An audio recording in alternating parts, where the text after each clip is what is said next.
felicidades, muitos anos de vida. Parabéns pra você nessa data. Felicidades, muitos anos. Não sei, pode. É a Vitória.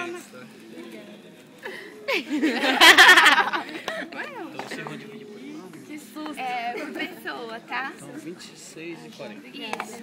É crédito, você falou, débito? Crédito. Como assim? É sobre. Pera, segura, amiga. Segura. Balão. Tá. É, eu não consegui colocar assim. Vai ser assim mesmo? Tá. É. Ai, que bonitinho. Ai, que legal! Ai, que lindo. Depois eu leio. Pera. Obrigada.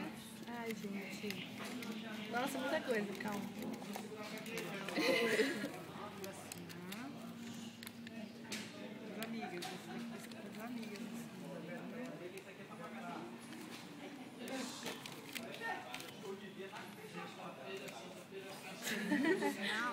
Pode ser.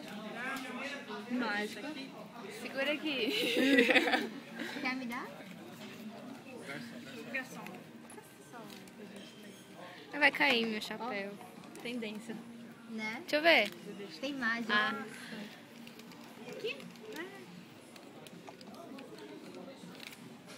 Ai, que bonitinha. Como assim? Como assim? Eu não sabia. Ah, vá. Ah, É que eu sempre sei. Sempre descobre. Sempre. é porque a gente sabe mentir. Mas a sua mãe não tá vindo pra cá, tá? Só pra deixar bem claro que a gente não sabe mesmo. Casa com medo. Agora que eu vi que tem negócio aqui.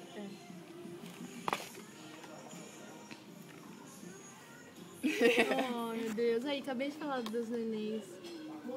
Dos nenéns. Dos nenéns.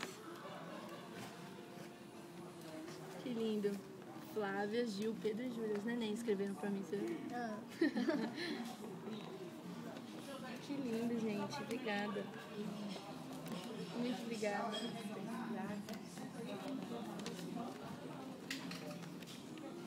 Eu nem vi o pagando, cara.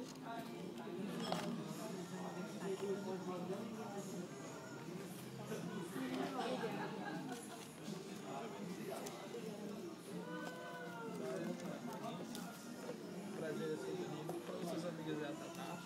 Eu? Ela é a cúmplice, pode brigar com ela. Ela e a sua mãe se juntaram para armar isso. A gente foi meio corrido, né? Foi meio de última hora, mas acho que valeu a homenagem e os cartões, as coisas, a gente também. Na verdade, se a gente ia pegar você no aeroporto, né? Mas aí você cancelou a viagem, né? E atrapalhou um pouquinho a nossa estratégia. Mas acho que valeu a homenagem, mesmo assim a gente pretendia fazer algo maior, né? Mas como a gente estava com um curto prazo, eu acho que conversamos com o pessoal do restaurante, a gente pegava você lá fora. Mas aí vamos lá dentro, pra aproveitar que vocês já estavam aqui reunidas, vai ficar mais fácil. Espero que tenham gostado. E aí depois sua mãe provavelmente vai te ligar e te dar os parabéns de fato. Tá bom? Obrigado a vocês. Tchau, tchau, tchau. Tchau, obrigada. Tchau. Tchau. Tô com vergonha. Chega, né, Nan?